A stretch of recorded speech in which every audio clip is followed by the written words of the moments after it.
ಗುರುಗ್ರಹ ಒಂಟಿಯಲ್ಲ, ಅದು ತನ್ನ ಸುತ್ತ 95 ಚಂದ್ರರನ್ನು ಸುತ್ತುತ್ತಿರುವ ವ್ಯವಸ್ಥೆಯನ್ನು ಹೊಂದಿದೆ ಮತ್ತು ನಿರ್ವಹಿಸುತ್ತದೆ ಕೂಡ. ಅದರಲ್ಲಿ ಒಂದಾದ ಚಂದ್ರ ಯುರೋಪ. ಮಂಜುಗಡ್ಡೆಯಿಂದ ಕೂಡಿದ ಇದು ತನ್ನೊಳಗೆ ಸಾಗರವನ್ನೇ ಕೂಡಿಟ್ಟುಕೊಂಡಿದೆ. ಮತ್ತು ನಮ್ಮ ಸೌರವ್ಯೂಹದ ಅತಿ ದೊಡ್ಡ ಚಂದ್ರನೆಂದರೆ ಗ್ಯಾನಮೈಡ್. ಇದು ಬುಧ ಗ್ರಹಕ್ಕಿಂತ ದೊಡ್ಡದು. ಇದು ಕೂಡ ಗುರುಗ್ರಹದ ಚಂದ್ರನೇ. ಇದರ ಆಯಸ್ಕಾಂತೀಯ ಶಕ್ತಿ ಲಕ್ಷಾಂತರ ಕಿಲೋಮೀಟರ್ ದೂರದವರೆಗೂ ಬಾಹ್ಯಾಕಾಶದ ಆಚೆಗೆ ಸೆಳೆಯುತ್ತದೆ. ಇದು ಭೂಮಿಯ 1000 ಪಟ್ಟಷ್ಟು.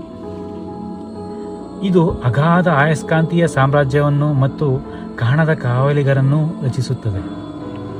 ಗುರುವು ಬರೀ ಗ್ರಹ ಮಾತ್ರವಲ್ಲ, ಪ್ರಪಂಚಗಳ ಪ್ರಪಂಚ, ಒಂದು ಸುಂದರವಾದ ಭಯಂಕರವಾದ ದೈತ್ಯ ಕಾವಲಿಗ.